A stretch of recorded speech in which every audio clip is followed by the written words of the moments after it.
Hey everyone, Jake here for American Trucks, and in this video we're taking a look at the Corsa closed box cold air intake with the Drytech 3D dry filter, fitting 2021 and newer 3.5 liter EcoBoost F-150s, excluding the Raptor. If you're looking for a quick and simple way to improve both the sound and drivability of your F-150 without the need for a tune, this is going to be for you. This setup combines some of the best benefits of a closed box intake and the convenience of a dry filter, making for better airflow and other benefits without having to dive too deep into modifications.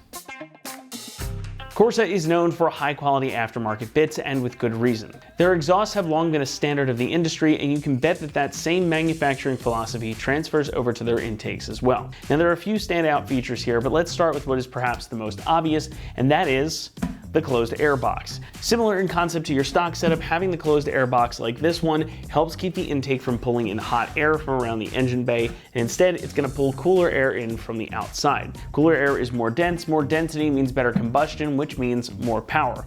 You're also getting a bigger volume of air coming in versus your stock air box. Corsa also includes a high velocity Venturi adapter here, which is going to help smooth out and speed up the airflow through the filter and into the engine itself. But airflow is only as good as the filter attached to it, and this setup includes the Drytech 3D air filter. Now dry filters are great because they are just easy. You can clean them with a little bit of compressed air to help extend their life, and they allow for lots of airflow. The Drytech features a multi-layer media with deep pleats to help trap dirt and debris, and the additional surface area versus your stock filter means that you're again going to have more airflow into your engine. Since this is a dry design, there's no oil to worry about here either. You can just clean this out and you're ready to roll again. Corsa claims that you can go up to 50,000 miles between cleanings. That will of course depend on where you live and the conditions under which you drive your truck. I usually recommend cleaning these things about once a year or so, maybe a little bit more often if you hit some dirt or live on a dirt road or something like that. Now you may have also noticed it already, but there's also something cool about this air box that's meant to help you figure out when you need to service that filter.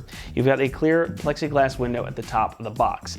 Not only does it look cool, but it allows you to check on the health and cleanliness of your filter without having to disassemble anything. But it does keep everything sealed up. There is a seal that goes all the way around here, so it's going to help avoid heat soak and again keep those intake temperatures nice and low. Then we have the intake tube itself, which is this big ABS plastic tube. Now unlike most intakes, this is totally smooth, so it's going to flow very well, and it's going to give you some additional sound when you put the pedal down too. Between that and the resonance of the air box itself, you'll get a nice growl and some additional turbo noise when you crack open the throttle. And the best part about intake sound is that it's not obtrusive at all when you're just cruising around under partial throttle application, and you only really hear it when you put your foot down. Since this is also a no tune required intake, you can just bolt this on and get right back on the road. However, as I always say with an intake, this is not going to bring you huge horsepower numbers. That's not the overall goal here, but you will notice a difference in response and the drivability of your truck.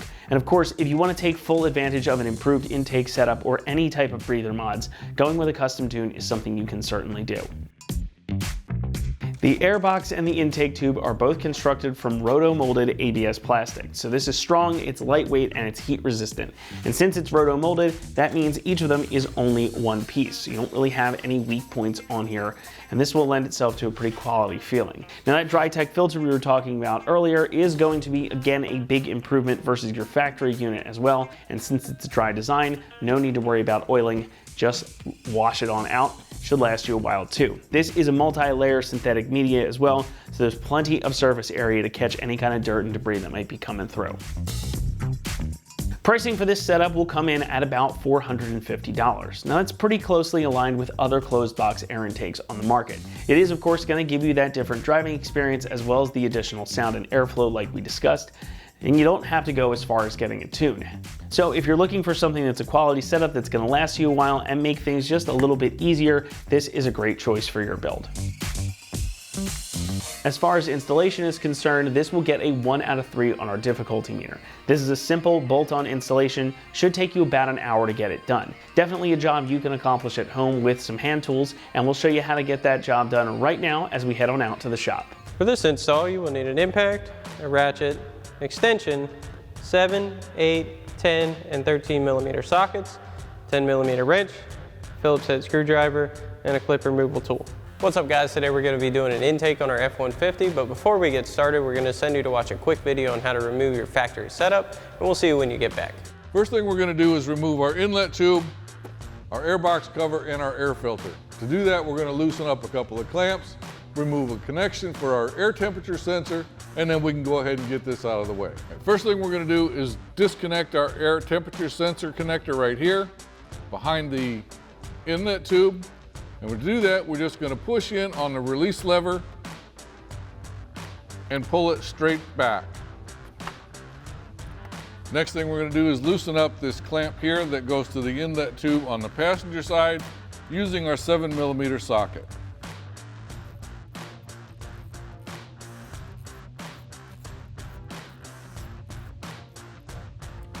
Now we can go ahead and disconnect the coolant hose right below that simply by pushing it out of the clip and just letting it hang there. Next thing we're going to do is loosen up this clamp here that goes to the driver's side turbo inlet. And unfortunately, it's a little difficult to get the camera in here to be able to see it because the screw itself is on the back side of this tube and it's on the bottom. So it's a little tough to see, but you use your 7mm socket as well and go ahead and loosen that clamp up.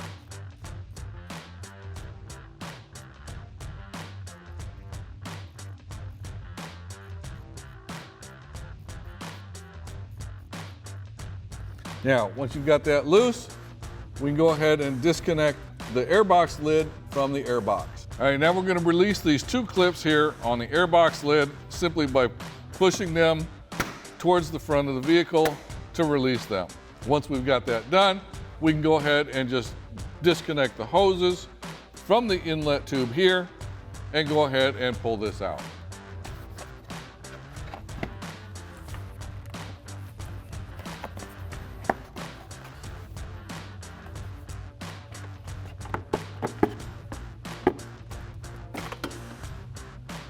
Now we'll lift our air filter out.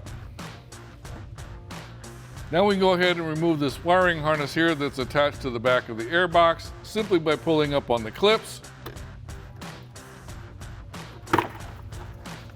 and getting it out of the way. All right guys, welcome back. Now that we've shown you how to remove most of your factory setup, for this specific kit we're going to install, we need to remove a little bit more, including our air ram and the bottom half of our air box. So in order to do that, we'll need a clip removal tool first to remove the two push clips at the front of the air dam. So we'll pop these right off.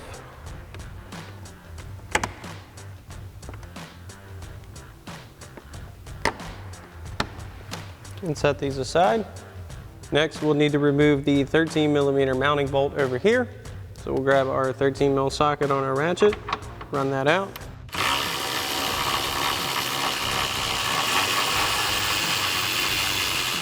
Once we get that out, we can start to pull up our air box. Now we will also remove this grommet.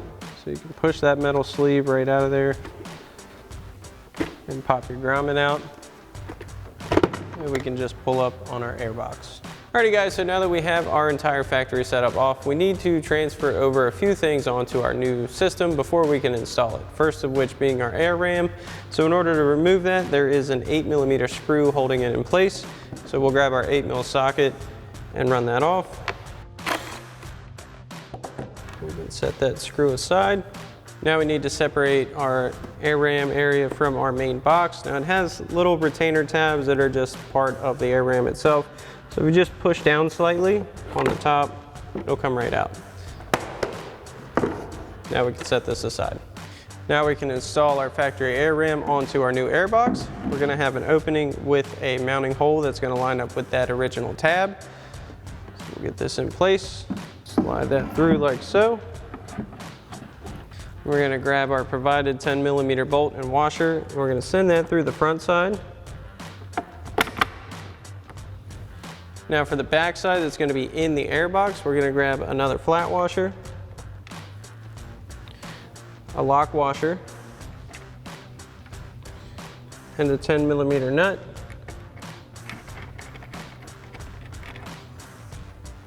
And then we can tighten that down using a 10mm wrench and a 10mm socket on our 1/4" impact.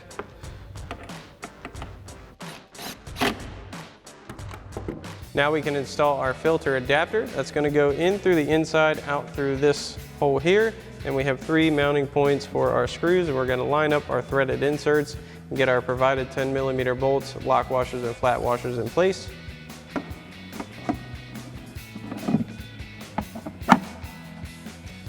Get that lined up. Get our bolts started.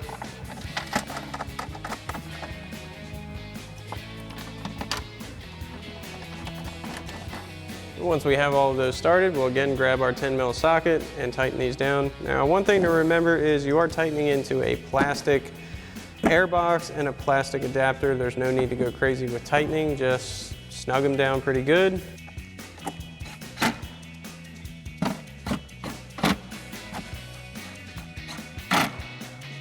Now we can install our support bracket for our mass airflow harness. That's going to go on this side here and line up with our 2 bolt holes. So again, we use a 10mm bolt with flat washer and lock washer. We'll get the first one loosely in place, and just as all the other ones, 10mm nut and washer on the back. Get the first one on to hold it in place. Line up our second one.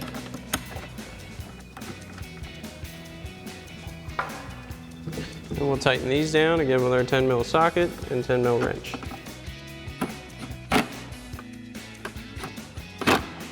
Now we can install our mounting hole grommet for that 13mm bolt that we took off. We'll get our grommet in place first. Make sure that gets properly seated. We'll grab our metal sleeve.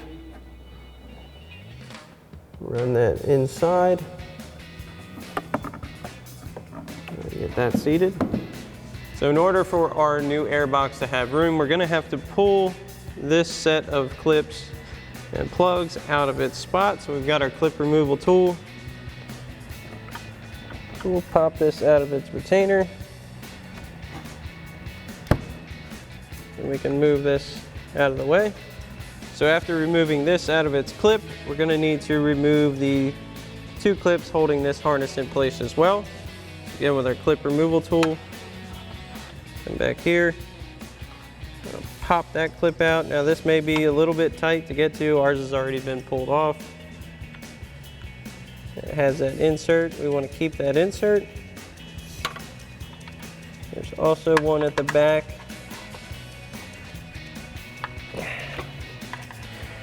And that'll give us enough room. So now once we're able to move this, we can get our air box in position. You want to line up the dowels with these 2 grommets.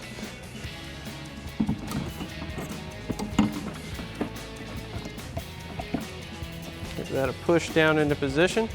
Next we can grab our factory 13mm air box bolt, get that back through our grommet into position.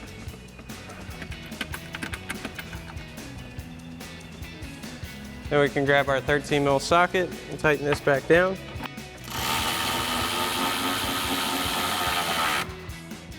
Next we can reinstall our 2 push clips for our air ram. Make sure we get both.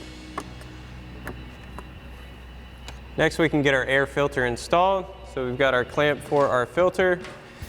Now this is kind of a funky angle to get it into. We're going to come in with the top down, or the front rather. Angle it.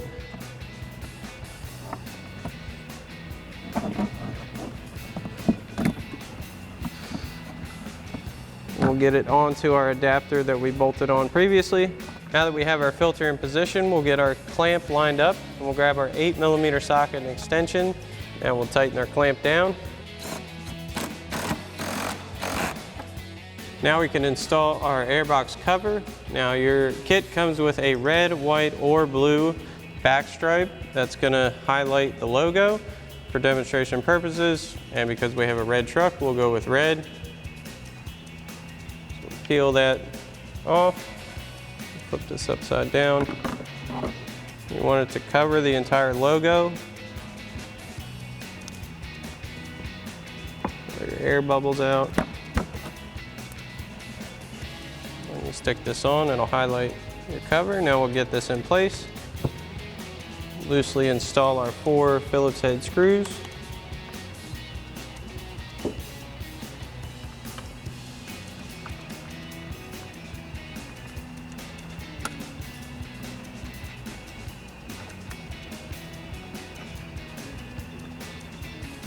We'll very gently tighten these down. You don't want to over tighten these and crack your cover. We've got our Phillips head screwdriver.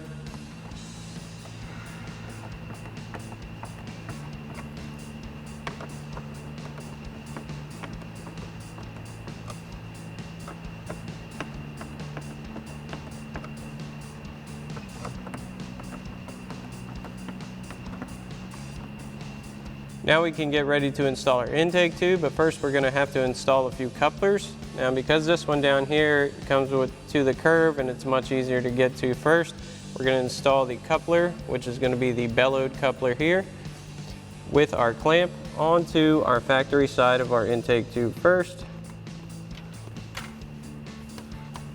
Get that fully seated onto our tube. Get our clamp in a position where we can tighten it. Grab our 8mm socket, tighten this down.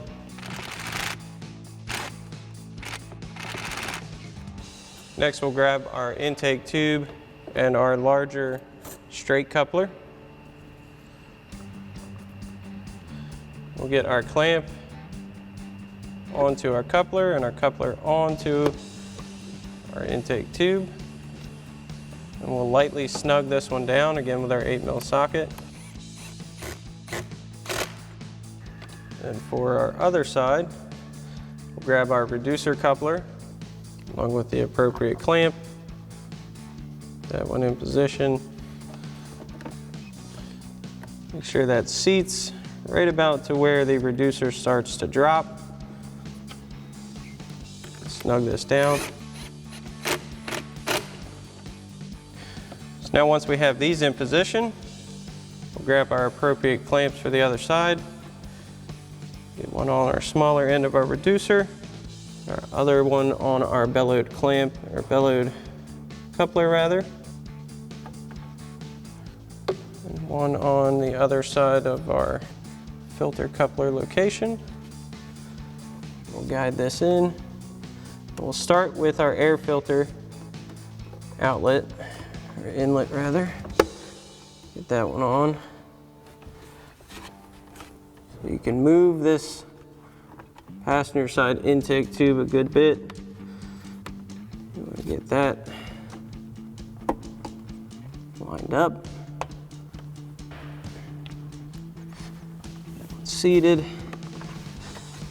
And we can work our driver's side one into place. Go ahead and get that down. We'll tighten this one first just to keep its position. Once we have that one tight, we'll tighten down the rest. Make sure those are secure.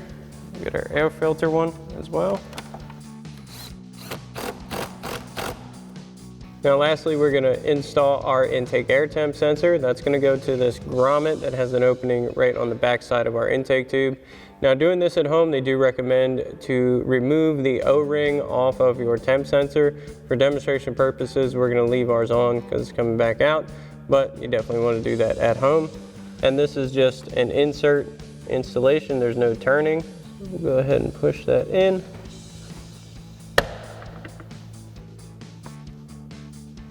Alrighty guys, that about wraps up our review and install of our Corsa Performance closed box cold air intake with Drytech 3D dry filter for your 21 and newer 3.5 liter EcoBoost F-150 excluding the Raptor. Thanks for watching, and as always, for everything F-150, keep it right here at AmericanTrucks.com.